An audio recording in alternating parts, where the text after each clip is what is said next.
to have Mr. Southwell here today. As you can see, Mr. Southwell is a registered nurse.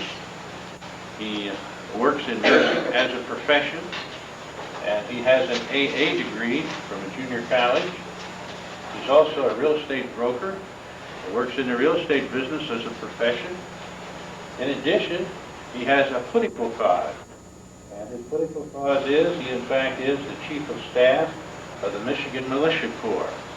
And he's going to talk about their activities as a social movement, as a political movement, as a constitutional movement. Mr. Southwell, my pleasure. Thank you. It's really great to be here today. I really want to thank Mr. Henry for the opportunity to be here and talk to all of you, especially in these days, because so often in the colleges, in the schoolrooms, classrooms, today we do not have that free speech. And I thank again Mr. Henry for the opportunity to share with you the founders' interpretation of the Second Amendment of the Constitution, or the Second Amendment of those Bill of Rights. I want to let everyone know I'm not quite up to par today. I got over the flu yesterday, and I'm still not 100%. So if all of a sudden you see me run out of the room, it's not because there was anything you said. I just had to go down and visit the bathroom down the hall. So bear with me regarding that. I want to, as a member of the Michigan Militia Corps, I have one goal in being here today. And that one goal is to have you have a better understanding of what the Michigan Militia Corps is all about. And I will attempt to accomplish that by looking at the militia from a historical perspective, from the constitutional perspective, and then finally why our militia is rising up all over the country today. So to start with, and I'm going to have a time where I'm going to ask for any questions. I'd like to have the questions saved for the last, primarily because I want to make sure I hit all of the key points. Sometimes I get long-winded, and I understand I only have 50 minutes or so I will make some things short. Sometimes, how many of you have seen any of the militia on TV? Donahue show? What'd you see it on? I saw a documentary. On, I'm not sure, it was a while ago. Okay. I was sure. Okay. We've been blamed or accused that we were on this show or on the news station and we didn't get our point across. The fear of why the militia is growing today. And a lot of times when the news media portrays some movement, they don't always show the reasons why. I think that's starting to change now. And hopefully in the future there will be more clear reasons on why the militia movement is growing throughout this country. We need to look at the historical perspective of the militia. Up until about 2 years ago, I really wasn't clear on who the militia was or what the militia was. I thought maybe the National Guard was the militia. As I then went back and started reading and researching myself on what the militia was all about, I found out that it was in the 1600s that the original militia was formed. And it was strictly defense at that particular time. The colonies that were being formed did not have a military. They needed a way of defending their community. They did it through the militia, and the militia amounted to the citizens who were armed that were willing to serve to defend the community. By the 1700s, the militia was still in effect, and the citizens were still armed. By the 1770s then, Britain, realizing that the militia still had a great deal of power, made an attempt to disarm the militia. And I'm sure all of you are familiar with Lexington and Concord. Okay?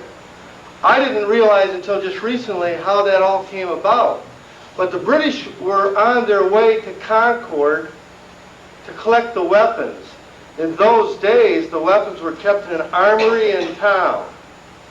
They kept the shot and the powder and the arms in a building. And when the citizens needed it, they went to the armory and got the weaponry, the arms, and then used them to defend their community. The British, realizing that in order to keep the colonists under control, they had to get rid of the weapons, the arms. They were on their way, approximately 1,000, I want to say. There may have been more. 1,000 British soldiers on their way to Concord to collect the weapons. On their way, they had to go through Lexington. And there was a small group of militia men in Lexington that had gotten their arms, and they stood in the green, in the center of town when the British came. And they stood there, and they didn't know what they were going to do. They just more or less was standing there taking a stand regarding their arms, and the British told them to go home, and they said, we're not. The British told them, put down your arms. They said, we're not going to. And then we heard that famous shot that was heard around the world. They don't know who shot the first bullet, but somebody did, and there were a few, I think there was a half a dozen or so that died on the green there in Lexington. The British went on their way to Concord, and at that time, when they got to Concord, the arms were gone. They went to the armory, and the militia had already cleaned out the arms that were in the armory, and now the British had to get back to Boston. On their way back to Boston, they had to go back through Lexington, and that's where the militia had then turned into an army. The militia then went from up front, standing in Lexington Green, to being underground, and they in fact ambushed the British. And I believe over 100 British soldiers died as the British tried to get back to Boston. That's the historical perspective on who the militia was. They were open and up front. They were a defensive, strictly a defensive mode until they became an army. Historically, then, that's where it's at. What about constitutionally? From the Declaration of Independence until about 1787, this country was under the Articles of Confederation. Once again, and I didn't realize and understand all of this until the last couple of years. I'm 44 years old, and I don't know where, I didn't understand all of this early on. When I went through school, even when I went through school, they didn't, either I got through without learning it or I got through without listening to it. But the Articles of Confederation was a loose-knit, independent states that cooperatively got together. They cooperatively fought the Revolutionary War, and by 1787 they realized that the Articles of Confederation was not doing too well. At that time, then in 1787, many of the leaders in the country felt they needed to get together to write a constitution. Well, others in the country decided that they didn't want to write anything else. They wanted to keep what they had. There was a great fear in this country that if a group of politicians got together, that they would trash the Articles of Confederation and write something that would give the federal government too much power and too much authority. They were already frightened of a government with too much power or too much authority. That was what had occurred in Britain. So the politicians of the day said, well, listen, we're going to get together, but we will not rewrite the Articles of Confederation. We're just going to sit down and get together and kind of talk about the Articles and try to improve on them a little bit. That was the pretense. Patrick Henry, does everyone know who Patrick Henry was? Patrick Henry? Give me liberty, give me death? You remember that? I don't see many heads shaking yes. Anybody? Anybody remember Patrick Henry? Raise their hand. One, two, there was a couple.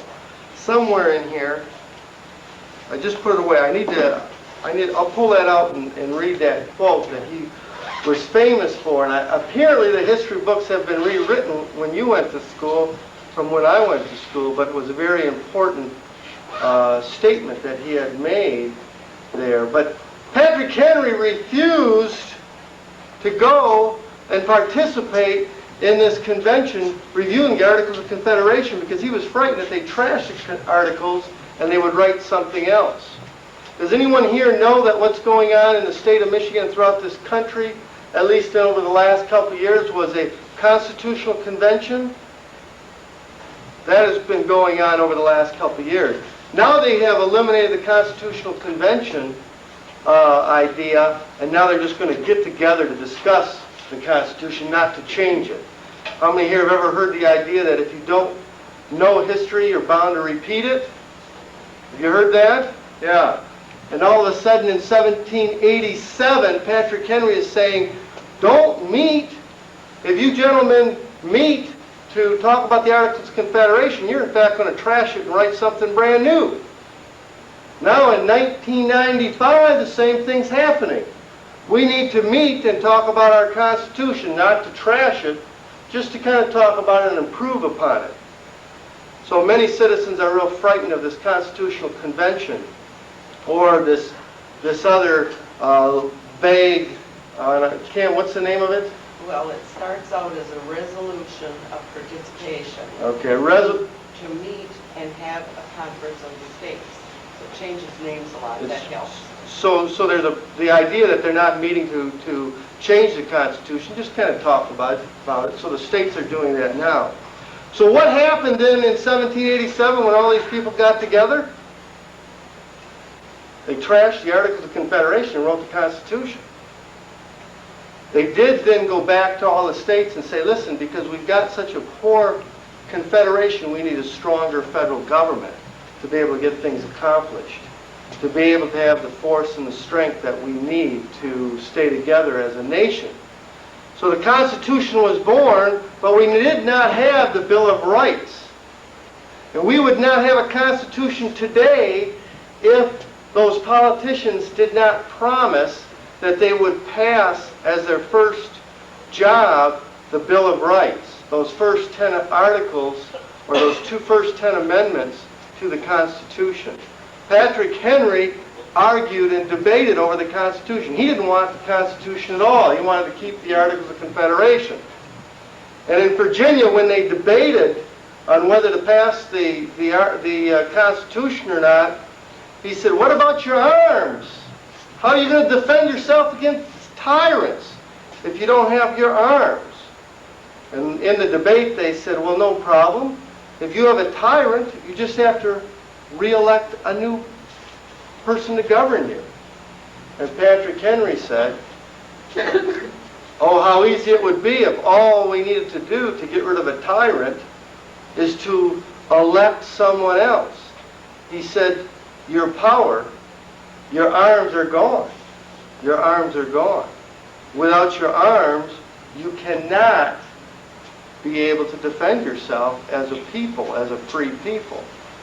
So with that, as it was debated throughout all of the states in the country, they did pass the Constitution, understanding that the Bill of Rights would in fact be passed as the first job in our Congress.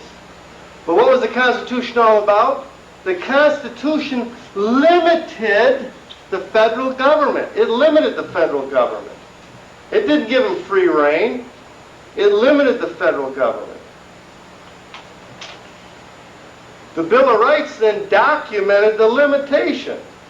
And the 10th Amendment, the very last amendment of the Bill of Rights, states something to the effect that whatever authority has not been specifically spelled out to the federal government is reserved for the state and or the people. That's what the 10th Amendment was all about. Right now in our state, is anyone familiar with the 10th Amendment resolution that was passed last year in our state? Probably not. You don't read that in the media. Let me read one sentence out of it. This passed in our state House and Senate last year. It passed the Senate, passed the House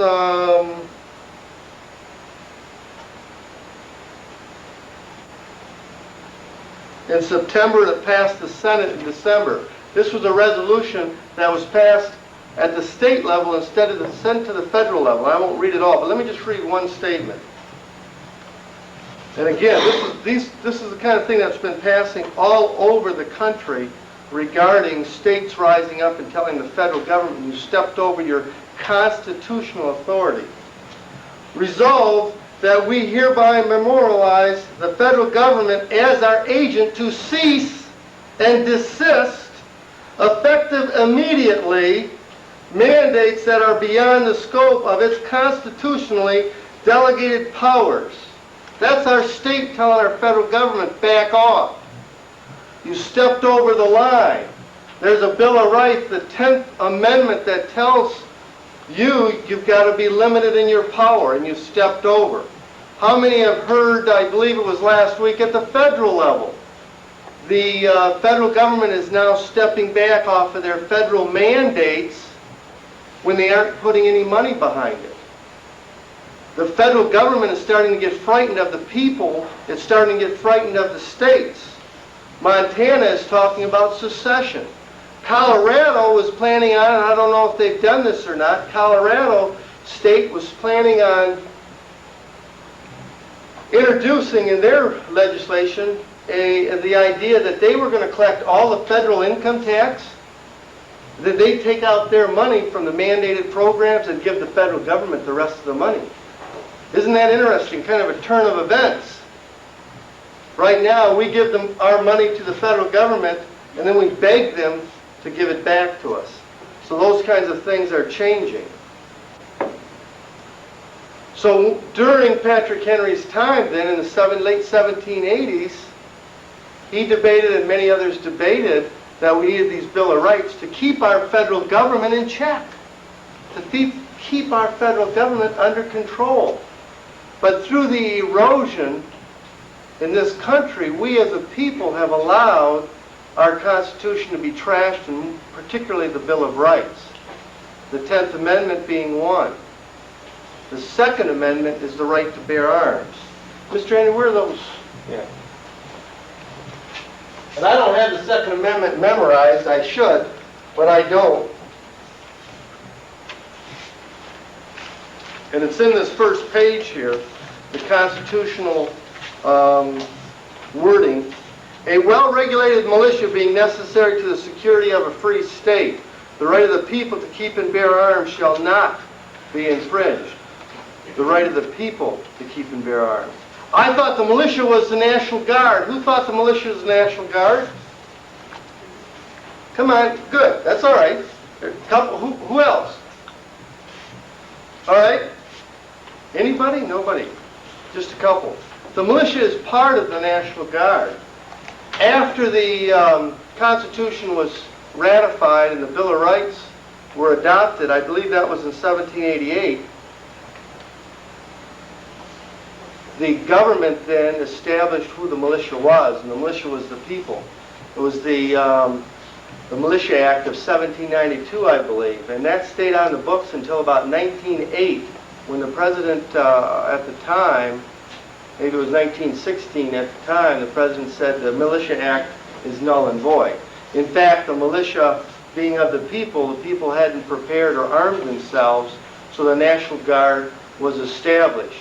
So the militia, in fact, in writing is twofold. The militia is the organized and the unorganized branch of the militia. The organized militia is the National Guard, or at least it used to be. I would argue that the National Guard is no longer the organized militia, only because as the National Guard became part of the United States military, then by definition it didn't qualify as the militia, because the militia was established so that people could defend themselves from a tyrannical government. And if the militia is under the control of the federal government, we need to go back. Do you think the militia of 1776 was under King George's control? No, it was under the people's control. But the legal term, the militia is defined as the unorganized and the organized. The organized is the National Guard. But again, over recent years, because the National Guard has been turned over to our federal government or has been federalized, I would argue that the National Guard is not even a militia anymore. But again, still on the books, and by definition, the National Guard is part of the militia. It's the organized part. The unorganized part is everyone else. Everyone else. Everyone in this room. That's who the unorganized militia is all about. The militia's always been defensive. Always been defensive. As I said earlier, at Lexington and Concord, it changed from being defensive to offensive when the war started. The militia is not an offensive army. The militia is neighbor helping neighbor. It's that simple. It's neighbor helping neighbor. The Second Amendment, well, I'm looking at my notes here. How many here believe the Second Amendment, according to our forefathers, had anything to do with hunting? How about Uzi? Okay, we're going to get to that. Okay. Good point. And later on, don't let me forget that, all right? Okay. It was always defensive. The militia's defensive. And it had nothing to do with with hunting. The militia was always very, very open and upfront. It was so open, they kept all their arms at an armory. Well, they didn't keep them necessarily at home, they kept them in the armory, the building in town. So it was very, very open. So constitutionally then it was passed and it was on the books, and until recently the militia's kind of just been out there. And we the people are the militia. Legally, constitutionally, historically, we the people have an inalienable right to defend yourself. That's a God-given right that no human being or political entity can take away from you. And if I come over to you and I start hurting you, you have a right, a God-given right to defend yourself. The police can't do it. There's documentation as people have tried to sue the police because they didn't protect them. The court says, no, no, no. The police can't protect you. It's your responsibility to protect yourself. The police department and the prosecutor's job is to pick up the pieces afterwards, to find out who did the harm, and then to prosecute them to the full extent of the law. We have a responsibility, a God-given right, and a constitutional right to always defend ourselves, to keep ourselves free. So what's happened then from 1792 until today regarding the militia? Nobody knew about it. It wasn't out there. I mean, it was out there, but nobody knew about it. So what happened? There are things happening today that are frightening the American people. And that's why the militias are rising up. In November 1993, I met with one other individual, and I said, you know, based on what I've read and what I'm frightened about, I want to be prepared to defend myself. Do you feel the same way, and are you willing to protect me? I'm willing to protect you. Neighbor helping neighbor. He said yes, he would. So what ends up happening then is we let the word out. We're going to form a militia. Who's interested in forming a militia? A neighbor helping neighbor, defensive group. And all of a sudden we found another person. Then we would meet. By February there were 15. By the end of April we actually formalized the Michigan Militia. It was one county, Emmett County, that's the county where Petoskey and Mackinac City, Harbor Springs are. That was the militia that was formed. Then we went public in May and said we're a defensive unit. We were trashed in the news media very shortly, and at that time my primary profession was real estate, and I was fired from my job. because I was so involved in a militia. Oh no, I wore camouflage and I was training and I have an arm, and it's not an Uzi, but it is a semi-automatic, and it would be defined as an assault weapon. In my hands, it's an assault weapon. If the police or the army have it in their hands, you know what it's called then? A defensive weapon. Explain to me why, when I'm holding this weapon or this arm, it's called an assault weapon, but if I take that same arm and give it to the police or give it to the military, it's now a defensive weapon. It's probably because the gangs gave us that reputation. Okay. She's partly right. I would agree with that. The other part that goes along with that is the news media has done that. How many here believe assault weapons have been banned in this country? Okay. One. Most of the time people will say, yeah, because that's what they read in the paper.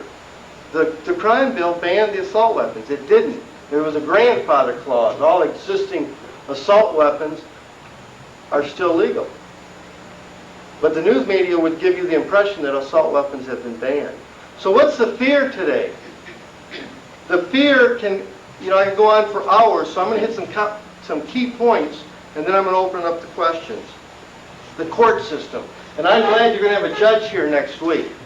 The court system, it used to be until 1895, and ask your judge this when he's here, or he is here. Up until 1895, the jury decided on the guilt of the individual and also decided on the law itself, on whether it was right or wrong. There was a little booklet out, and I keep giving my copy away, but it talks about William Penn, and I believe William Penn was on a jury, and he spent time in jail in the 16 or 1700s because he said in a court of law, as a juror, he said that law is unjust. And the court system said, you can't judge the law, you're only to judge the individual. He says, I can't. Our country, when it was founded, that jury system, and the reason it was established for our peers, was so that if there was an unjust law, the peers could say, wait a minute, this is an unjust law. We're going to let this guy off because the law is unjust. In 1895, 100 years ago, that changed. Now the jury is told, you can't judge the law, you can only judge the individual. Well, that isn't what this country was established or founded on. We as a people can judge that law. Now somebody's going to say, well, go to the Supreme Court. You know what the average court case costs to get to the Supreme Court? When you get to the Supreme Court, the average court case costs $250,000 if they decide to hear your case. Up until 1895, your neighbors decided whether that law was just or not. And believe me, we have unjust laws on the books, and people are being imprisoned because the people do not have the right. Ask that judge that. Ask that judge about 1895. You will find that most judges and lawyers didn't get that kind of a history. I've talked to judges about that. The federal police force is out of control. I've got one article here. I don't know how many of you have ever heard of Randy Weaver or Ruby Ridge, Idaho. There was an individual that some claim he was a white supremacist, some claim that he was a white separatist. I don't know who he is. All I know is what the federal government did to him. The federal government set him up on a gun charge, selling a shotgun too short. The federal government told him that they would drop that charge if he would go undercover into some white supremacy group and be an informer. He refused to do that. They brought charges for selling that sawed-off shotgun. He refused to go to court because it was a trumped-up charge. It was not a smart thing to do. So the feds came in after him. His 15-year-old son was out with the dog. The dog was barking. Understand, these individuals were frightened of our government, frightened of our federal police force, and they were usually armed when they were on their property. And the dog took off running after somebody. The boy went after the dog. Somebody shot the dog. The boy shot the person that shot the dog. And Mr. Weaver calls his son home, and the last words his father ever heard his 15-year-old son say is, "Daddy, I'm coming." Then a federal police officer shot the boy in the back, and he died. The gentleman and his wife and his other children were held hostage in their home. His wife, while holding their infant son, was shot in the head by a federal agent, dropping the child to the floor, and died instantly. Because the American people have risen up and have asked why the news media is not doing it, finally they did an investigation. This is an article out of the Wall Street Journal. I don't have to usually use these except when the lighting's poor, right? One of the most disturbing aspects of Mr. Freeh's slap on the wrist last week is the treatment of Larry Potts. Larry Potts was the federal agent in charge of the Randy Weaver situation. Mr. Freeh is the director of the FBI. Mr. Freeh's pick as acting deputy FBI director, Mr. Potts was the senior official in charge of the Idaho operation and signed off on the shot without provocation orders. In other words, Mr. Potts, again, was the gentleman in charge of, and he said, go ahead and shoot without provocation out there in that area. Despite the finding, now this is what the Justice Department found, despite the finding by the Justice Department that the orders violated the Constitution, Freeh recommended that the only penalty Mr. Potts faced be a letter of censure. The same penalty Mr. Freeh received when he lost an FBI cellular telephone. That's what they decided. The Weaver case is by far the most important civil rights, civil liberties case the Clinton administration has yet resolved. And it resulted in favor of granting unlimited, deadly power to federal agents. If the new Republican congressional leaders let the Justice Department and the FBI get away with that, with what may have been murder, they will be accomplices to a gross travesty of justice. That's frightening the American people. That happened back in '92. That is frightening the American people. There has been an armed assault on a land protester up in the UP. How many of you heard that? A gentleman by the name of Dick DeLysle. He's got 2,400 acres, and he put some ponds on his property. And for months and for years he had been building this. Then the law changed. They denied that he could continue to work anymore. He had gotten awards from environmental groups. But the government at the state level told him not to do it. And he started fighting him through the court system.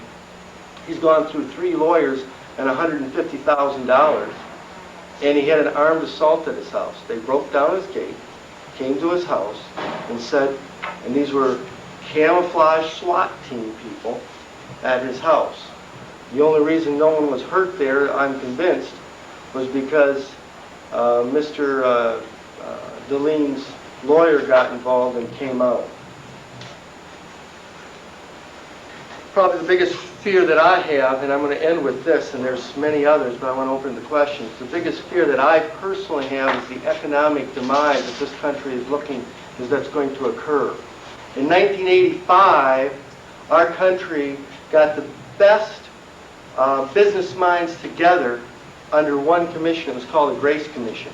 And they said, based on what we're doing now, what can we do to balance the budget? They did that in 1985. The Grace Commission said, listen, here's several ways you can attempt to balance the budget. Number one. Number two is here's the trend. Here's where we are now. By 1996, it's a date of no return. We will be in such an economic calamity that there's no going back, and we will be in an economic collapse in this country. 1985, they passed the Graham-Rudman-Hollings Act. Anybody know what that is? It's a Balanced Budget Act. They passed that in 1985. Well, why are we debating a constitutional amendment, balanced budget amendment? They put so many loopholes in it in 1985, they don't have the balance of the budget. Even if they had passed a balanced budget amendment today, there would have been so many loopholes in it, they still wouldn't have balanced the budget. We're at a trend of deficit that we are going to have an economic collapse, I believe, and this is why I'm involved in the militia, that we're going to have anarchy in the streets. And I want to be able to defend my community, and the militia is going to be prepared to do that. If we have rioters, anarchists coming in to harm the citizens in our community, the militia will be there to defend ourselves. Those are the fears. How can the militia dissolve if you as citizens are frightened of the militia? Or would like to have it go back to where it was? Back at home, nobody talking about it, nobody dressing up and training? Get your news media to do the research. Tell me that my fears regarding the economic collapse are wrong. That I won't have to defend myself. Because I'm not going to trust my government to do it. That's my responsibility to do that. As the news media shows, if anyone, and I have talked to over 24 news media, whether it's Time Magazine, the New York Times, Chicago Tribune, or the Detroit papers, not one paper has done an article on the economy of this country. I said, that's what's frightening me. You want me to quit what I'm doing and go home? Show me that I'm wrong, that my fear is unjustified.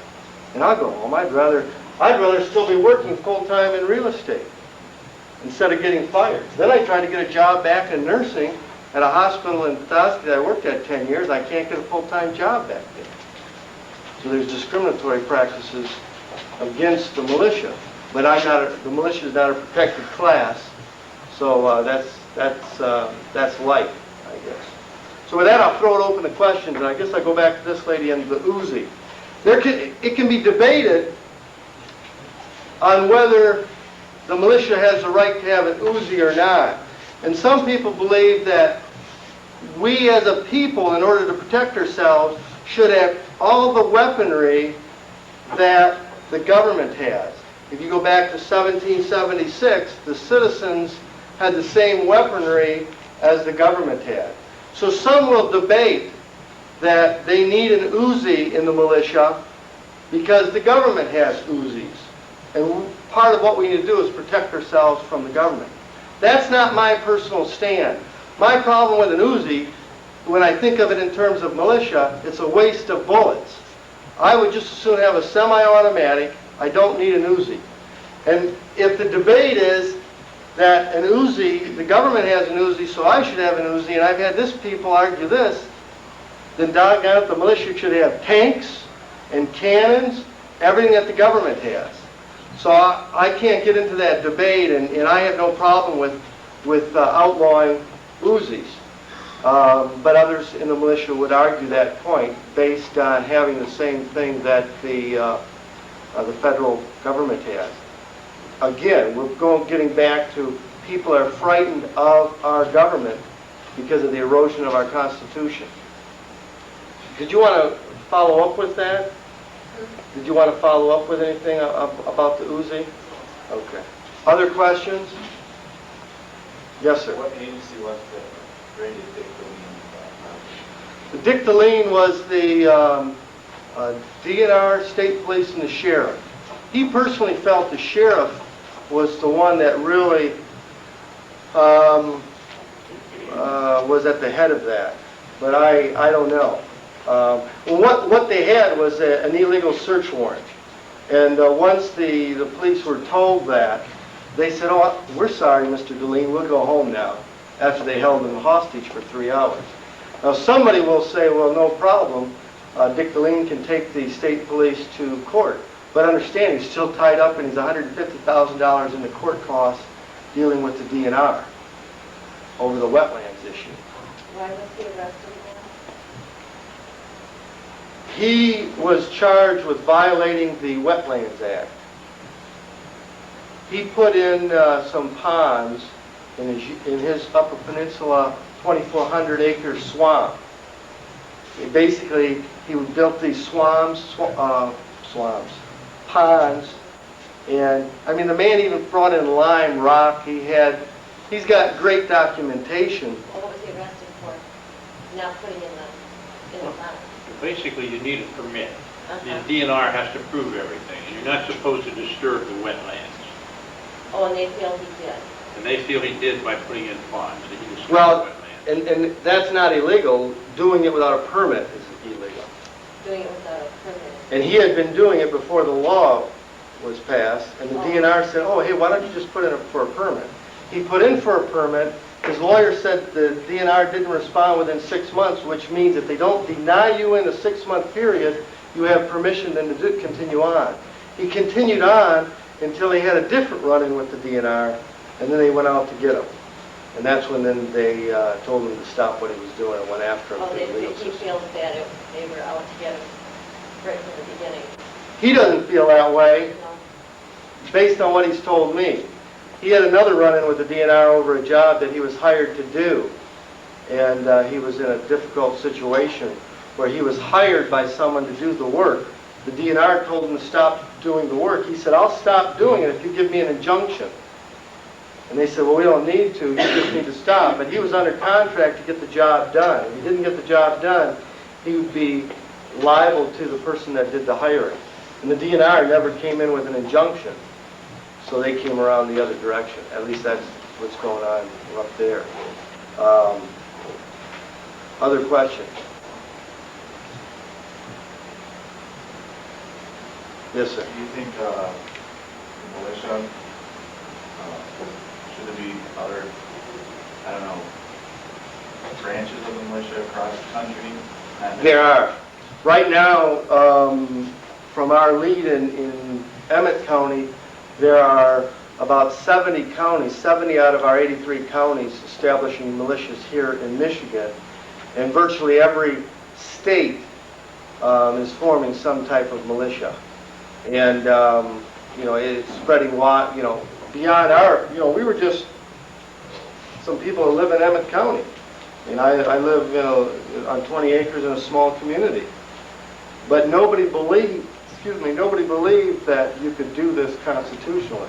That's how eroded we believe our Constitution has gotten. We've been told since day one that we were going to be arrested, killed, assassinated, harassed. Well, we've been harassed to some extent.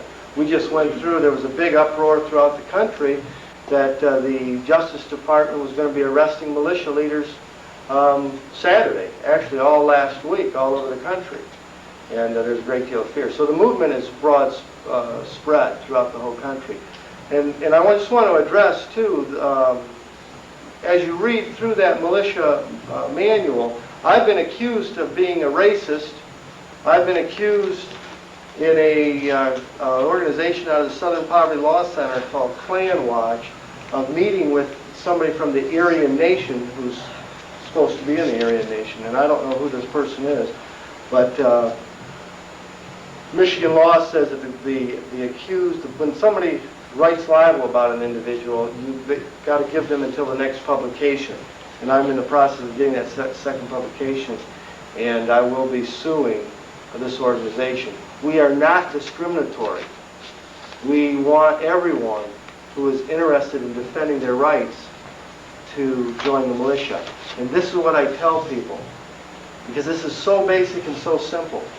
If I am frightened and there's somebody there at my house that's going to rob me, if there is a Randy Weaver situation with the federal government, he's got my house surrounded, they've shot my son and my wife. If I have 5 people come to my house to defend myself, and 2 of them are women, one's a black person, and the other 2 are white, middle-aged, fat guys, you think I'm going to say, no, I only want the white, middle-aged, fat guys here defending?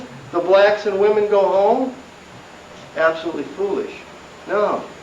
Anybody, we've got a lady that's 87 years old in the militia, but she doesn't own guns, but she has her attack knitting needles. And if she's willing to come to my house to defend my house, I want her there. You know, we do have Jews, we do have blacks in the militia. It's interesting, in Detroit, there's a black militia rising up, independent of ours. It's the, I can't think of the first name, it's the something Garvey militia. And it's a black militia in the Detroit area. They're preparing to defend their communities. Yes, sir. What? Against, it can either be, Gangs, drugs, it can be anything?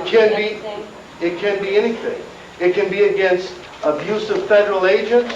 It can be the abuse. It can be from rioters. It can be any number of things. Yes, sir. So there's no cohesion between any of these units around the country? There's no set national agenda for these units? No, not at this point. There's isn't anything like, I don't know, it's just tribal to me. Just local geographical areas getting together and Yes. claiming a sort of independence from centralized urban government. If we look at it from the historical perspective, where again it was neighbor helping neighbor and it was a community based, understand that once a war broke out, then all of those militia units got together. Right. Washington had a heck of a time because they were all these independent groups and independent thinking and trying to get them to be a cohesive group. There are many in the state that are following our lead, but there are also others independently, and throughout the country it's the same way. Because we all have difference in philosophies to some extent. So I see that's my point, is that there's so much difference. There's not a cohesion or a unity that's one purpose. It seems to me that everyone's addressing their own individual agenda, which to me is, I think, is a lot of the problem we have nationwide. There's too many people saying, well, we've got our own special interests and we need to have these addressed. So northeastern Michigan or northern Michigan has their own militia and Detroit has their own militia and soon there'll be a West Coast militia or whatever. But what's their premise, though, is all to defend the Constitution. If that's what everyone is there for, that's what the militias are there for, is to defend the Constitution. How that's accomplished, there are also very more active political groups, patriot groups out there that are going towards that political agenda. This is a very basic bottom line issue of defending our own community. And yeah, we network with each other. I will be, I've gone down and spoken in Detroit and Grand Rapids, all over the state. This summer I'll be going to Wisconsin to speak to a group out there that want to form a militia. We had a group from Milwaukee come here to talk to us. So there's not, understand that the whole idea of the militia is independence. And once you start coming up with all these rules and regulations, then you really fragment too many different ways. So the main idea, the main goal is defending and supporting the Constitution. Whether we're Democrat or Republican, most of us say, oh, you're this far-right group. Recently in our state house, the Senate just passed a resolution, I think it's H.R., I want to say 26 or 27, allowing search and seizure without a warrant as long as the police officer believes what he was doing was constitutional. Every Republican voted for that. And every Democrat voted against it. And where did the militia fall? With the Democrats. Because it's unconstitutional. It's real clear. Because a police officer may have never read the Constitution. So he goes in and busts in somebody's door and grabs something. And in the court he says, yeah, I thought I was constitutional. Have you ever read the... I don't know what to call it, built-in, for abuse, for police abuse. The police could really abuse that law. Exactly. And severely abusing that law. And that's what's frightening people into forming militias. Those kinds of things. Those kinds of things. And that's why the militia is rising up all over the country. Because in order to turn the country around, we're going to have to let the politicians know that they need to be frightened of us. Because they can selectively pick out a person that they really don't have a real warrant, a real reason to go into their home, and they can manufacture one. Because they don't like you. Individual, and they can pick on that person, and the guy down the street who's doing 10 times as much, they can turn their head to him, and that is unconstitutional. That law is very unconstitutional. And she's absolutely And right. it happens. People don't want to believe that some people are used as examples, or some people are picked on, but it happens every day. Right. That's right. Now, the reason I think this law passed, and I'll shut up. Go ahead. I think you guys got another classes to go to. I really appreciate again for your time and your courtesy, and I again thank Mr. Henry for the opportunity to be here. Thank you, Mr. Southwell. Do you have any questions?